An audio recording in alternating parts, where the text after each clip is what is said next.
to Shattering Myths. It's my pleasure to welcome in IQ al-Rassooli, a good friend, a scholar, most courageous man I know, and the foremost expert on the religion of Islam. Hello, IQ. How are you today? I'm fine. Thank you, sir, for having me. My pleasure. I'm going to ask you a series of questions, IQ. I'm curious as to your answer. Yesterday, Cameron said that there may have been a bomb on the airplane that was exploded over the Sinai, the Russian aircraft, killing some 250 people. Today, Obama said there may have been a bomb on that aircraft, and that we're taking this very seriously, and he's doing all sorts of things as a result. And yet, there is actually no evidence of any kind thus far of a bomb, no explosive debris, and the investigation has not produced any affirmation of a bomb. So why are they saying that? Why these two fellows, and why have they jumped to that conclusion? What do you think? IQ is driving. I can't figure it out because Putin has now stopped all flights. And he is concerned that there was a bomb. And he was condemning both the Americans and the British for not having shared intelligence information with him and with the Egyptians.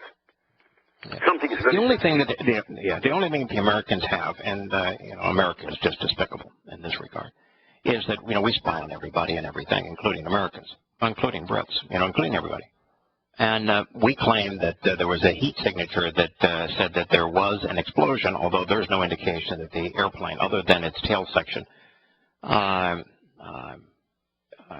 disintegrated in midair. In fact, if you look at the overall crash scene, it looks to me like the vast preponderance of the airplane hit intact. Only the tail section is 3 miles away, and that's typical of Airbuses. They have a very weak connection between the tail and the rest of the aircraft. But the fact is that they thus far have found absolutely no evidence of any explosive residue on that aircraft. And yet they have jumped to the conclusion that a bomb was planted on the aircraft. I think the reasons are obvious. So you're still have not formed a conclusion as to why Cameron and Obama specifically have come out and said there was a bomb aboard the aircraft when in fact the investigation has not shown any evidence of a bomb. And the evidence is not complete, and neither one of them are serving. Yeah, neither one of them are an expert in the subject, and neither one of them are serving as part of the panel investigating. In fact, the panels that investigate it don't even report up through them. Why those two? Why say it? I honestly don't know how they can come to conclusions. I would have thought they didn't. They didn't come to a conclusion. They didn't come to a conclusion. There's no evidence for them to come to a conclusion. They didn't come to a conclusion. In fact, they used the term may. The answer is really simple, IQ. The United States that is correct. The United States and the UK want to justify their war. They want to continue and to elevate the war. They want to justify sending the troops into Syria. America and the UK want war. We want war with the Russians. We want war with the Chinese. We want world war. That is why we have done this. We're justifying the integration of troops into Syria and continued bombing of Syria when, in fact, you have the world literally divided here. The world of Islam is divided. Europe and the United States are at war here against China and Russia. Oh, my. Well, if they want a war, they are going to get it. I don't know if you read the latest news. In the last 24 hours, the Russians attacked targets, over 300 targets in one day in Syria. You know why? You know why the Russians attacked 300 targets in one day? No, tell me, please. Exactly what I shared with you a week ago and 2 weeks ago. They're not winning. They're losing. The more they bomb, the stronger the opposition becomes. And the opposition is becoming increasingly strong because America's foremost ally in the region, Saudi Arabia, is pouring American munitions into the hands of all of the jihadists. And the weapons that they're providing aren't AK-47s. They aren't rocket-propelled grenades. They're sending missiles. They're sending very powerful, very sophisticated weapons, including anti-aircraft missiles and anti-personnel missiles and rockets into Syria. And that since the Russian offensive,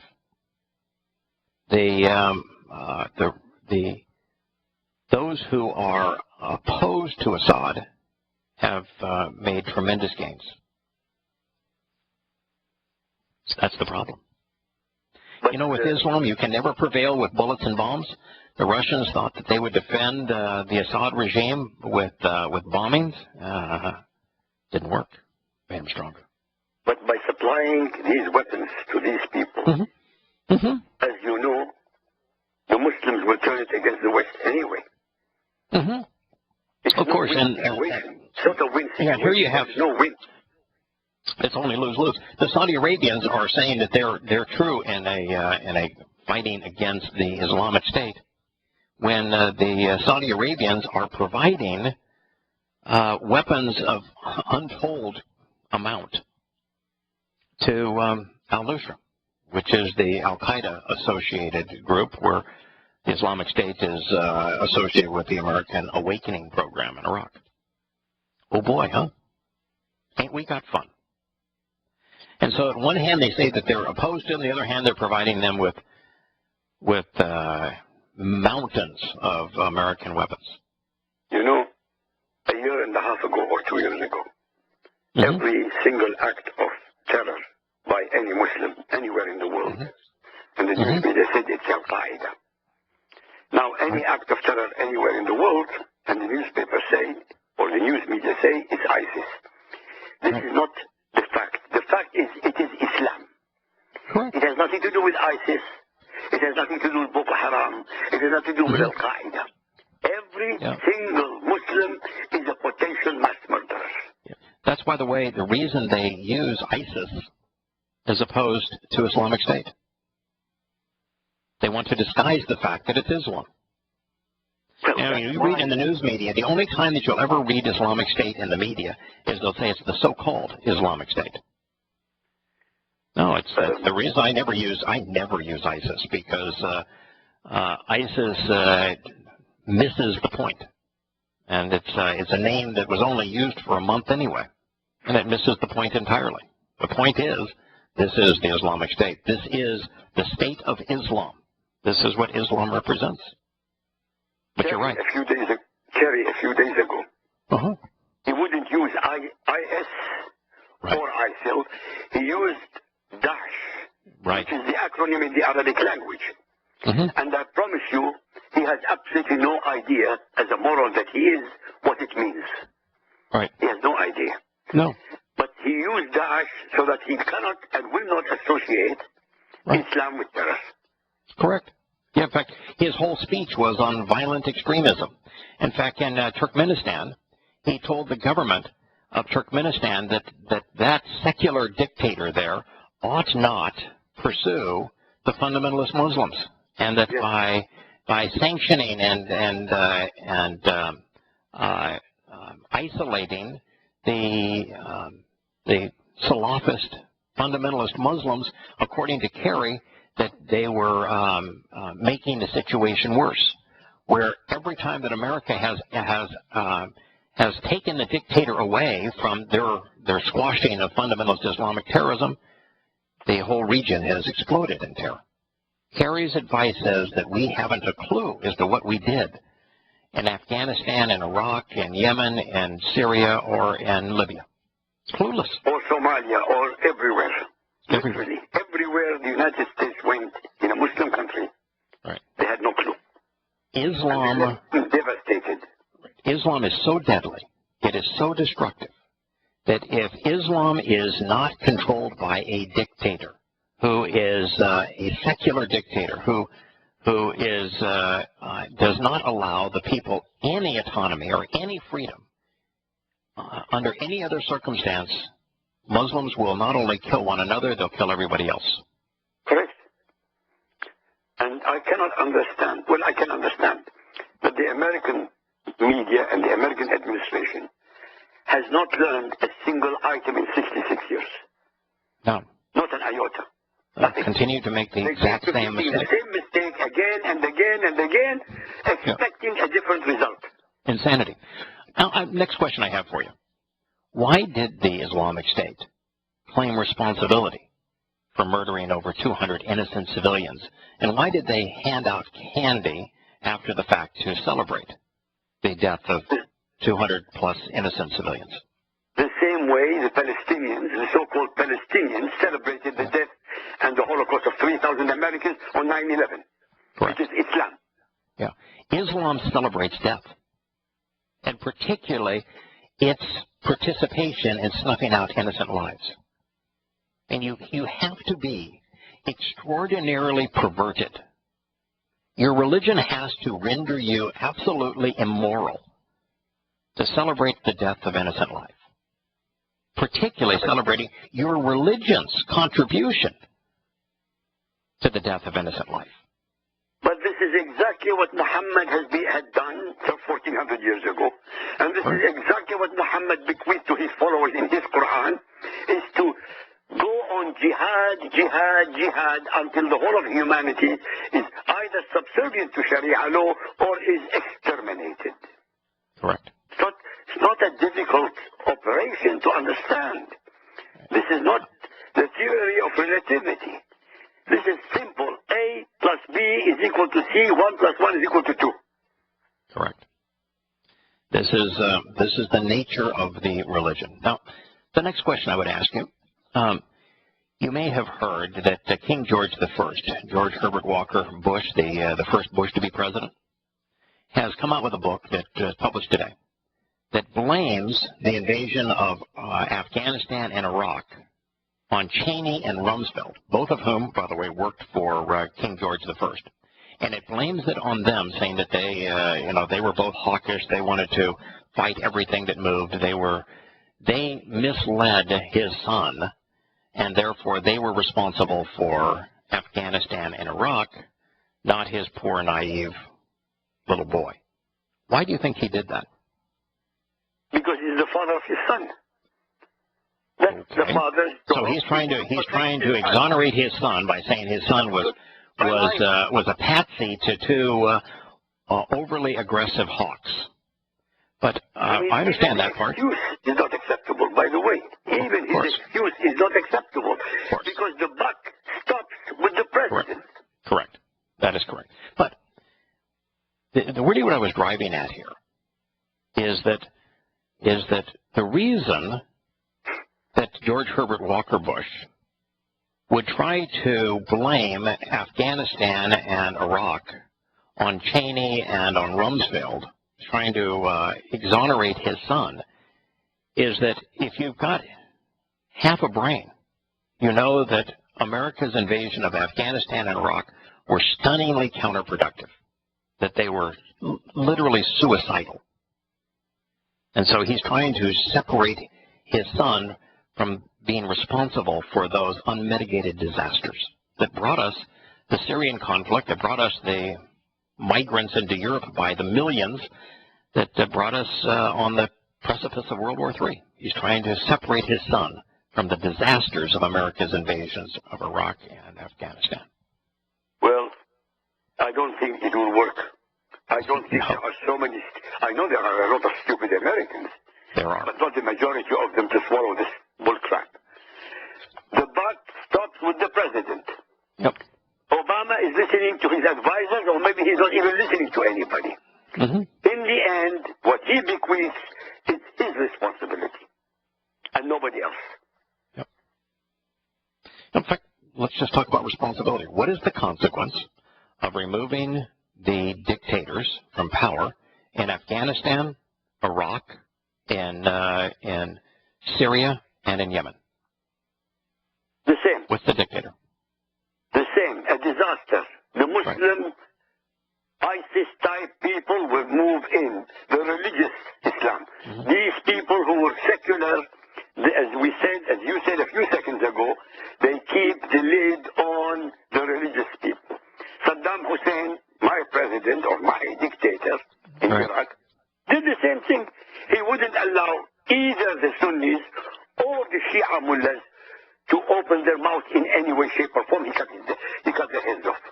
And Yes, for the reason 35 why years, we had no terror in Iraq.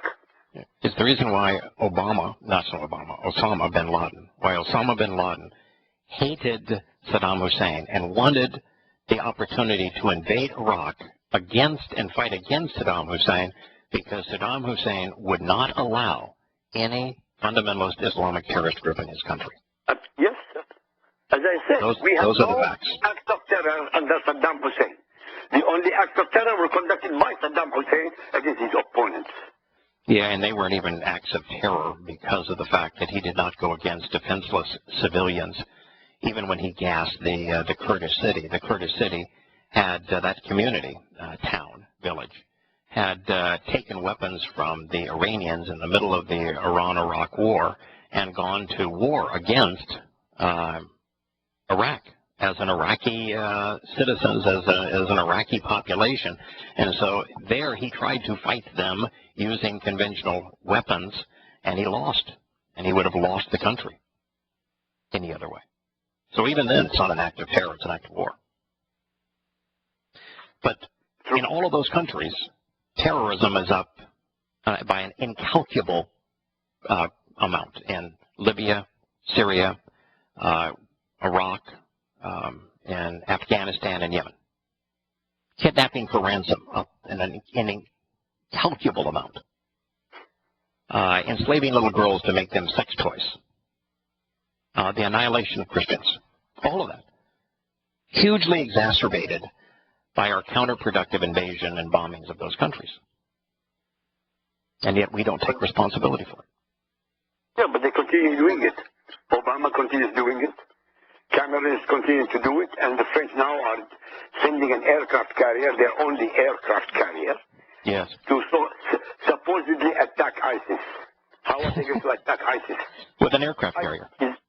Yeah, what are they going to do? Engage in a naval battle with the Islamic State? Or maybe they're going to send up the fighters from the aircraft carrier and engage in a dogfight with the Islamic State. Yeah. You know, we've been bombing the Islamic State now for years, and during that time it's grown from being of no consequence, inconsequential, to being the most formidable terrorist organization on the planet. They earn $500 million in oil, which they sell to the West. Yep. To the West. And one of their favorite ways of raising money, of course, is kidnap for ransom. And they're masters of it. They are masters of this. By the way, most of the people who have invaded Europe have been paid, literally paid, by ISIS to invade Europe. Mm-hmm. Of course. In fact, that's my next question for you. How is the invasion of 5 million fundamentalist Muslims going to change Europe over the next couple of years? What's going to be the net result of 5 million? You know, there's one town, IQ, you may have read about it the day before yesterday, one town of 105 Germans that has had thrust upon them 1,000 Muslims. They don't have a school, they don't have a business, they don't have a factory, they don't have a marketplace, they don't have a hotel. Over 1,000 Muslims on this town with nothing to do, that don't speak the language, outnumbering the Germans 10 to 1. What's going to be the consequence of that? The consequence, as I have predicted, and I hope I'm right, that by the 31st of March of next year, if there is no revolution in Europe, and I'm talking upheaval, massive upheaval of civil disobedience, Europe is finished. Not 5 years and not 10 years. Europe would be finished. At the rate of 10,000 immigrants every single day, Europe is finished. Yeah, Europe is going to do everything in its power to suppress those who will rise up and say, this is intolerable. As a matter of fact, in this little town in Germany, on the city council, there's one neo-Nazi. And the neo-Nazi said that this is the best thing that's ever happened to him. He says, well, it's horrible for Germany, and it's horrible for our community and our region. It instantly proves that what I have been saying is right. And so that you are going to have upheaval. Now, my view is that you are 100% right, that you're going to have riots and mass killings and demonstrations. It'll be very violent upheaval in Europe. And that, but my feeling is that the vast preponderance of those that are going to rise up are not going to rise up using evidence and reason. They're not going to rise up against Islam. They're going to rise up out of a sense of superior racism, and you don't want to be associated with them. They're going to be violent. They're going to make the situation worse, and they're going to be racist. Look, you know as well as I do that the most racist group on planet Earth are Muslims. Correct. There is no question about that one. That is correct. But the news, particularly, and by the way, it's pure racism. It's the superiority of Arabs, even Arab Muslims, over any other form of Muslims. That's the whole story in the Sudan was in the Darfur region is Arab Muslims killing African Muslims. Correct. But the news media in Europe blame anybody who talks about Islam or rises up in defense of their country as Nazis. They're not Nazis. These are nationalists. These people, they don't want Islam. That doesn't make them Nazis. But the news media are calling them Nazis. It won't help, by the way. It's not going to work. I think that there is a... In Sweden...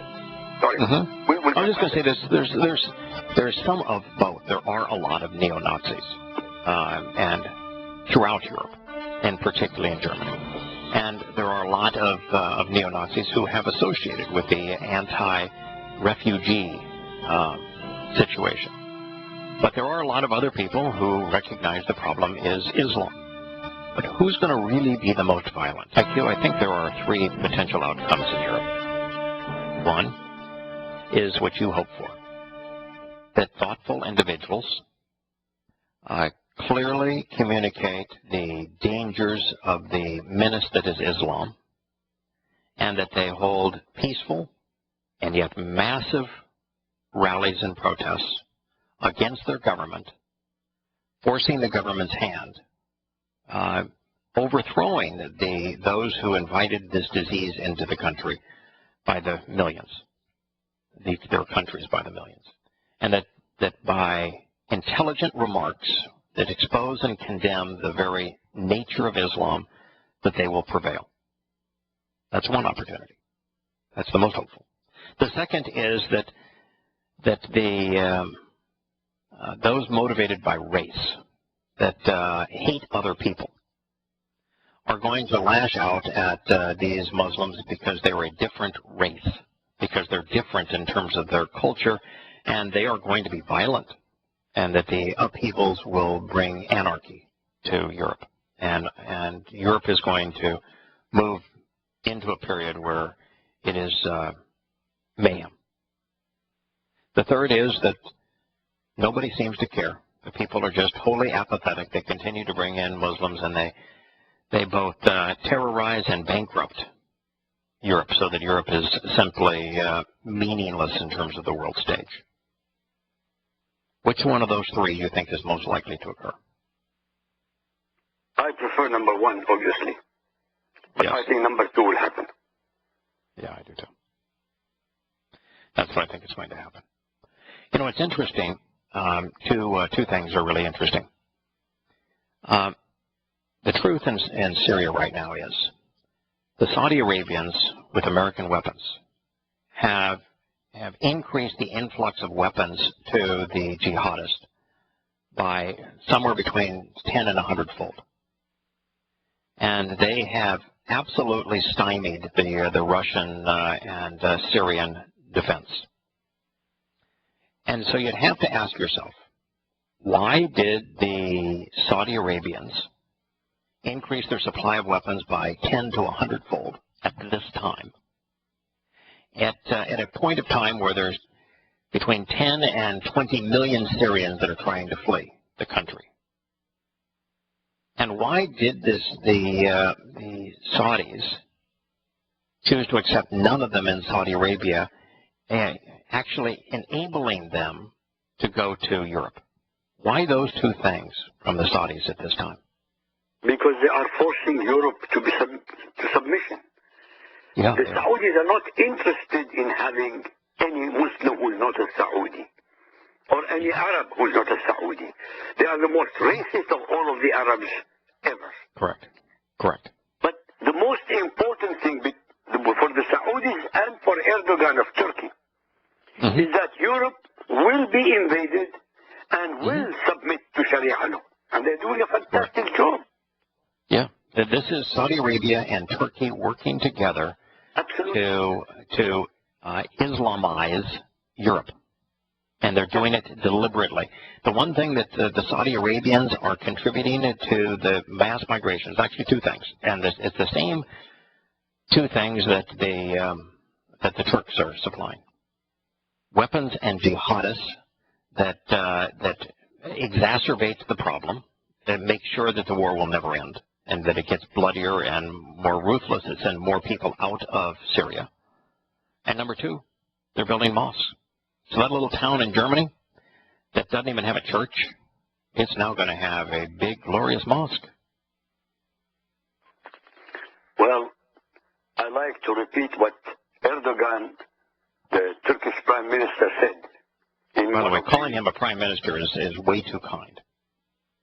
The religious dictator, the Islamic dictator, because he does not allow any opposition, media or any opposition candidate, and the primary opposition group he terrorizes in the Kurds. So he is a dictator. An Islamic dictator. He is an Islamic dictator. That is correct. He said, the mosques are our barracks. The domes, our helmets.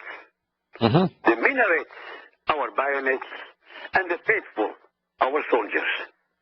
You know, nobody needs more than 2 brain cells of logic to figure out what's happening now in Europe. Correct. These are jihadists who are invading Europe. Correct. And that is why the Saudi Arabians are more than happy to build 200 mosques. To be the barracks in the... Right. Sorry, go on. And they're not only the barracks for the jihadis. They are the means to continue to indoctrinate them, to incite them to be jihadis, and the source from which they will continue to distribute their weapons. By the way, another item: ISIS, Hamas, and Boko Haram. What do they say? Allah is our objective. Muhammad is our prophet. The Quran is our law. Jihad is our way, and dying in the way of Allah, al-mawtu fi sabilillah, is our highest aspiration. Right. I mean, these are their words, and yet our leaders in the West, including the ones in America, keep telling us, no, these are a minority, these are radical. There is no such thing as a radical Muslim. No. Moderate Muslim. No. Militant Muslim. No. Or any type of Muslim. No. Islam is Islam. There were never any moderate Nazis, radical Nazis, or any type of Nazis. A Nazi is a Nazi. Yeah, there's no such thing as an extremist Muslim. They're just Muslims. And the Quran defines Muslim as a jihadist. And it says if you are not a jihadist, you cease to be a Muslim. So there cannot be a peaceful Muslim according to the Quran. As we look at this, then we are in a death spiral with the world. You've got in Syria a conflict that will never end. I think it will end. Honestly, I honestly think it will end. But it will end. How will it end? You've got Sunni and Shia Islam at each other's throat with the world taking sides, Europe and the United States on the side of Sunni Islam, and Russia, China, and Iran, of course, on the side of Shia Islam. Are you saying that Sunni Islam will ultimately prevail over Shia Islam? No. Is that how it's going to end? World War III. Okay. So you think it's going? There will be World War III, and nobody is going to win. Okay. Nobody. All right. So our view of it ending is the same, where it's going to continue until it becomes a world war, and as a world war, billions of people are likely to die. Correct. Okay. Yeah, just think about it. Yeah, we're in the same boat. The airspace over Syria is crowded with Russian aircraft, American aircraft, NATO aircraft, and Israeli aircraft. Sooner or later, there will be a collision. Oh, of course. Well, just think of this. Sooner or later, after the collision, there will be retribution. You and I have been saying this. Yeah, you and I have been saying this for 6 months now. But the Washington Post finally published a story the other day that says, you want to know how the Syrian war becomes bloodier? Just think of the fact that the United States, this is now the Washington Post, and I'm summarizing the Washington Post, but it says, think about the reality here. The United States is putting troops on the ground that are fighting alongside the Kurds, and we're arming the Kurds, while our ally, Turkey, is bombing the Kurds with our warplanes. So here's American troops on the ground with American weapons fighting alongside the Kurds while the Turks are bombing the Kurds, same Kurds. And then think of that the United States is now going to be fighting alongside and supplying weapons to the Sunnis, who would have to be part of the al-Nusra, because there's only really two groups, al-Nusra and the Islamic State, on behalf of the Sunnis, and that the Russians are bombing the al-Nusra and the Sunnis who are not part of the Islamic State. How long is it before we kill one another? Very short time. For goodness sake, it's crowded. Right. They have their Spatnats. They have their own Delta forces already on the ground. Right. What, you think the Delta forces of Russia are less capable than the Delta forces of the United States of America? Sooner or later, there will be a confrontation, and it will be sooner than later. It's too crowded. Right, between the United States and Turkey, and between the United States and Russia. It is way too crowded. There will be a killing. And look what the world does. You sink the Maine, you sink the Lusitania. You know, you have a few bullets allegedly over the bow of a ship on the Gulf of Tonkin.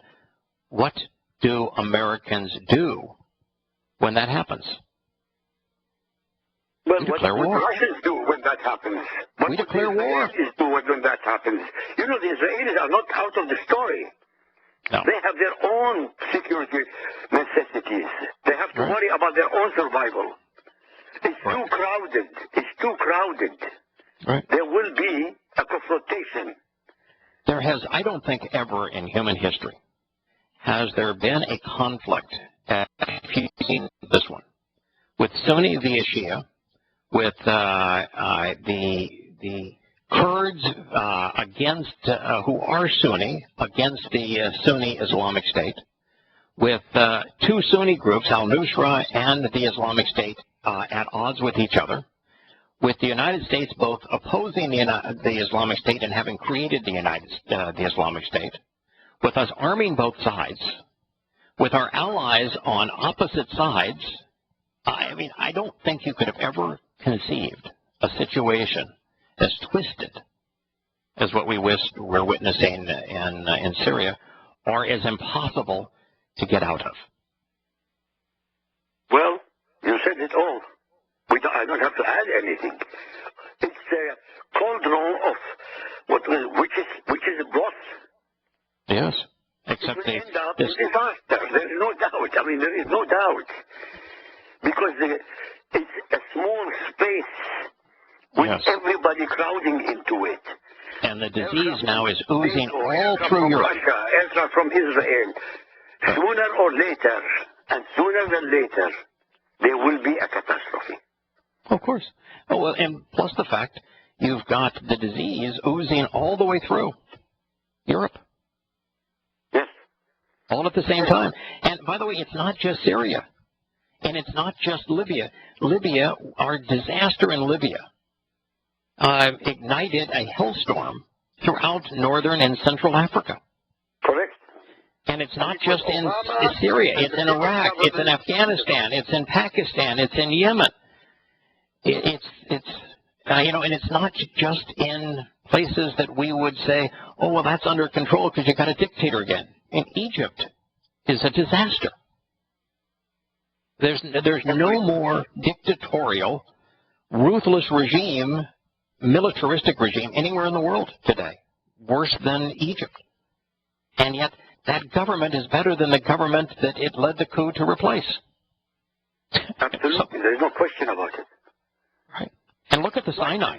The Sinai has become nothing but a marauding mass of Islamic State supporting jihadists.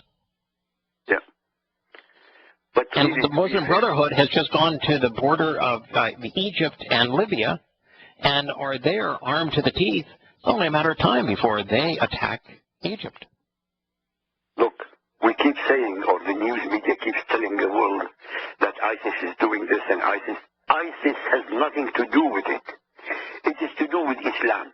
Every single Muslim on planet Earth is a potential mass murderer. Correct. And and if we had isolated them, if we had stopped doing business with them, if we had stopped arming them, if we had just simply quarantined them, and if we'd used our words rather than our bombs to expose and condemn them, none of this would have happened. None of it. What was it, 2 days ago?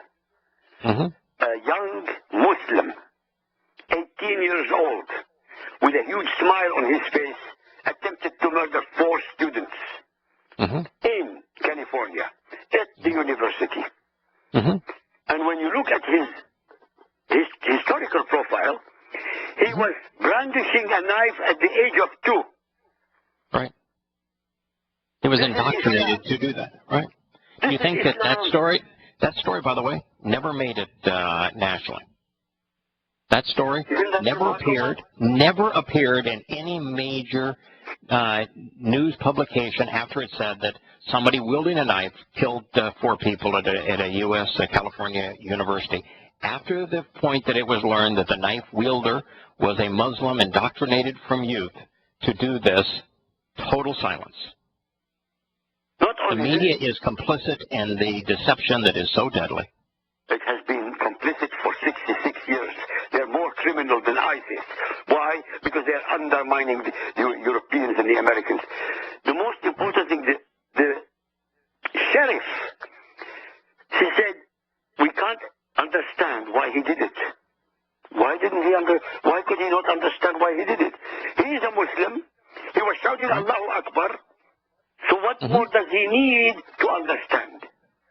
Yeah. How could you not associate Islam with 9/11 when the Muslims who perpetrated it all shouted Allahu Akbar as they committed the crime as suicide bombers? The signature move of Islam as suicide bombers, and they're shouting Allahu Akbar. What is there to get? When is a confession not a confession? When the Pope says it's not a confession, for example. When Obama says it's not a confession.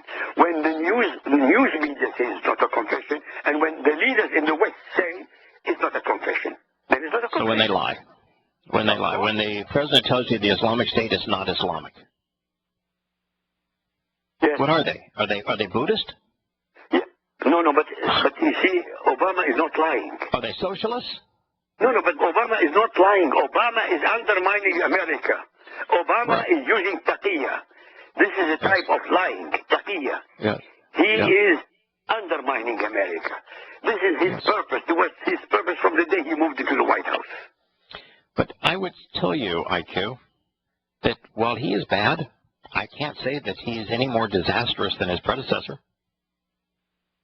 What his predecessor did was, that's why his father doesn't want him to be held accountable for his suicidal invasions of Iraq and Afghanistan that have brought the world to the precipice of World War III. He doesn't want his son blamed for it. His son is every bit as bad as is Obama. The only difference between the two is that one has created a mess based upon military action, and the other has created a mess based upon his lies, his taqiyya. Absolutely. By refusing to associate Islam with terror, he has undermined the American Constitution, American security, Western security. He has done damage, enormous damage. Correct. And we only have the illusion now of security. Matter of fact, when he said that he's beefing up security on air transportation, they just did another survey, the fifth survey now in the last 3 years of the TSA in America, and some 80% of weapons make it through the screening. They're useless.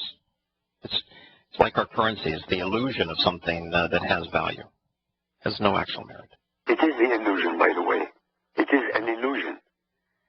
But this illusion, this illusion is fading away because the Muslims are not stopping. They are the only people on earth who are focused in what they want to do are Muslims. Yeah. It's interesting. I was talking to my wife about the fact that, there's some rumors that a Muslim at the airport in the Sinai put the bomb in the luggage compartment. And so the Abominator and Europe are saying, you can fly from those places, but your luggage can't fly with you. And, my wife's saying, well, isn't that just perfect for these Islamic terrorists? They get to bring down the plane, but they don't die along with it. And I said, no. Their only guarantee into Allah's brothel is to die killing infidels. There's a reason that suicide bombing is the signature move of Islam. The Muslim has to die in perpetrating their deadly act. Yes. It's the only religion in the world that celebrates death, that gives no one a reason to live, only a reason to die. But they have no reason to live. You know as well as I do what Sharia does to the human being, to the Muslim. It gives him no purpose in life except death. Right. Why? It makes the Muslim just like Muhammad. He promised that in his death he will get the 72 virgins in Muhammad's whorehouse version of paradise. Right. Where women are nothing but sex toys. Absolutely. They conquered and abused. Yes. It's amazing that what Islam does is it makes every Muslim like Muhammad. And that's really bad because Muhammad was a pedophile, he was a rapist, he was a mass murderer, he was a slave trader, he was a kidnapper for ransom. He was the world's most ruthless terrorist. He was a depraved human being, a depraved human being, the most depraved human being that ever walked the face of this earth. And by the way, that's not your opinion. You're not being pejorative. That's the only informed conclusion that can be drawn by anyone who reads the Hadith, which are the oral reports from Muhammad and his companions, and the Quran. If you use the Hadith to put the Quran in the context of Muhammad's words and deeds, it is the only conclusion that can be drawn, that Muhammad was absolutely, wholly, and completely despicable, the most perverted. In fact, perverted doesn't even do it justice. He was not only sexually perverted, he was a mass murdering, enslaving terrorist. Yada, you and I have never lied or exaggerated, ever. No. We don't need to. No. As you said, all you have to do, you don't even have to study the subject, just read it. Read part of the Quran, chapters 1 to 9, and read some of the Hadith. Yeah. It self-destructs. You will never find anywhere where Muhammad is speaking of romance and love within marriage as a nurturing and positive thing. No, it's all about sex and conquest and pedophilia and rape. And subjugating women so that he had total and complete control, and his Muslims had total and complete control over women. Could abuse them any way they wanted. He's never talks about leading an army against another army in the strategy of war. His talk is simple. How to attack an unsuspecting foe that is either unarmed or defenseless with a massive terrorist force so that you can steal their property, kill the men, enslave the children, and rape the women. That's the nature of Islam. Well, he succeeded in doing it for 75 times. Yes, he did. During the first 10 years of the Islamic era, he did it 75 times. Yeah. All with the same result. And so when somebody says, it's unfair to call Muhammad a terrorist, well, that's all he did. All he did. But that's what the hadith tells us. But he didn't terrorize for the purpose of promoting Islam. Yeah. He terrorized for a singular reason. That's because he was establishing a criminal enterprise. He did it to enrich himself for sex, power, and money. And the proof of that is in the Quran, in the 8th surah. The 8th surah explains exactly why Muhammad used terrorism as his tactic. Is because he was a thief, and he started a criminal enterprise. And, there's something dreadfully wrong with someone who doesn't hate that kind of thing, that inspires this kind of behavior. Yes, but Muslims cannot hate. That's why they are inspired by Muhammad. He is the most perfect man that ever lived on the face of the earth, according to them. What you mean is they can't hate Islam because they've been duped by Islam. They have surrendered and submitted to the deception. But the rest of us, those who haven't been indoctrinated with Islam, there's something wrong with you if you do not despise Islam for all of the hell that it has perpetrated on humankind, especially on Muslims.